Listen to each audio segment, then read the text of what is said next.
Episode 8 of All Her Fault picks up with Carrie holding the Irvines and Colin hostage at the mansion. Colin tries to play the hero and ends up getting shot in the abdomen for his troubles. Carrie allows Leah to call the ambulance and wait for them at the gate. She also allows Brian to head upstairs and stay with Milo, but unfortunately Colin bleeds out on the floor and dies. It's here we quickly learn that Milo is Carrie's biological son. 6 years ago, the Irvines got into an accident on their way home from the hospital. Carrie, whose real name is Josephine Murphy of course, was also involved in the accident with her son Noah. Both Noah and Milo were born on the same day. Now after the crash, Peter was the first to gain consciousness. He turned back and saw that Marissa and their son were badly hurt. The real Milo was dead and Peter decided to switch him with Carrie's baby.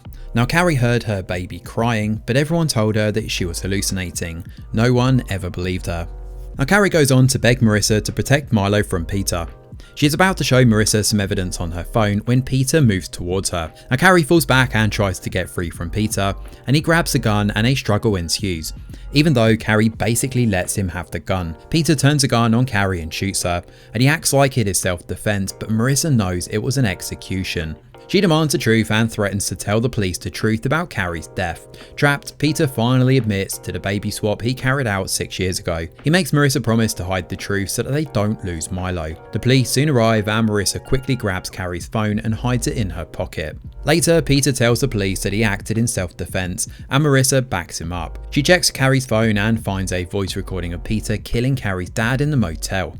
Now Rob was supposed to meet Peter and get the ransom money, but he made a mistake when he threatened to reveal Milo's true origin to the press. Peter killed him and then covered Milo's face and drove him near the police station. Presently, Peter follows Marissa and demands Carrie's phone to destroy the evidence. He tells her about rescuing Milo at the motel and leaving him near the police station. Marissa grows more appalled by each revelation. It dawns on her that Peter will stop at nothing to have Milo in his life. She quietly hands him the phone and they promise to keep the truth a secret. Now the police determine that Carrie died as a result of self-defense. In the meantime, Marissa starts to feel trapped. She worries that she can't divorce Peter and take Milo. Of course, she knows how that will end for her. She also can't really go to the police either, as they would take Milo from her. She confides the truth to Jenny, who reminds her that Milo is her son and she shouldn't allow anyone to take him. In the meantime, Leah focuses on hosting Colin's wake. Marissa helps her and ensures that Leah has everything in order, including the food. However, on the day of the wake, Marissa intentionally ingests soy, which Peter is deathly allergic to. She then passionately kisses him, causing an allergic reaction. As it turns out, she had also intentionally put an expired EpiPen in his jacket and then conveniently forgot the emergency EpiPen in the car. Leah calls the ambulance, but they are 8 minutes away and no one has an EpiPen on them. They all watch as Peter breathes his last, waiting for the ambulance. Oh no! Anyway. Meanwhile, Alcaraz discovers the truth about Milo. He had earlier taken Sam to register for the new school, and one of the questions was about synesthesia. Now Alcaraz puts the pieces of the puzzle together when he learns it's a genetic neurodivergent condition. He talks to the paramedic who responded to the accident and discovers that Peter was the only one conscious at the accident scene. As he leaves the hospital, Greco calls and informs him that Peter is dead. Now the police bring Leah in, hoping to prove that Marissa intentionally killed Peter. Leah protects Marissa though, because she was hurt by the last words Peter said to her. He pretty much blamed her for Colin's death, and it was almost as if he wanted to trigger her to relapse. With no solid evidence, Peter's death is ruled a tragic accident. Now Alcaraz takes Sam to his new school and makes peace with what he had to do to get him there. He also visits Marissa and tells her about his findings. However, he assures her that a case is over and he is at peace knowing justice was served. He thought he would have a hard time letting the case go, but he didn't. He tells Marissa about Milo's condition and asks her to keep an eye on it. Marissa is left stunned and grateful that Alcaraz understood her decisions. After Peter's death, Marissa moves to a house across from Jenny's place. She and Jenny spend their time watching the boys and having friendly conversations over wine. The show then ends with a shot of Marissa and Jenny watching the kids play as they drink wine together.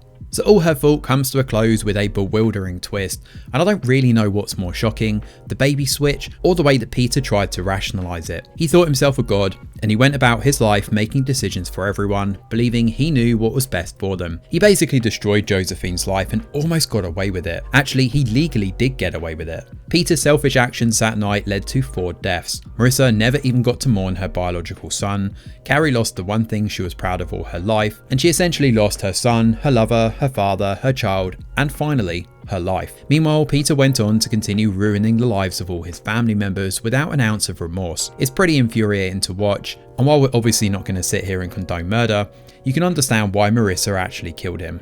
Now, All Her Fault has been an illuminating series in how it portrays the role of men in marriages and fatherhood. We still live in a society where some men expect the women in their lives to do the child rearing and house chores. This show perfectly portrays the challenges of modern motherhood from the lens of archaic fatherhood. Now, in that respect, the woman is damned no matter what she does. If she gets help, she's judged. If she works hard at her career, she is judged when the man is celebrated. It's an exhausting cycle that does need to be re-evaluated in some cultures. All in all though, All Her Fault has been a solid and well-written series with a pretty satisfying conclusion to this mini-series. But what about you guys though? Did you enjoy the big twist at the end? Do you think Peter got what he deserved? And do you feel any remorse for Carrie? As always, please let us know in the comments below.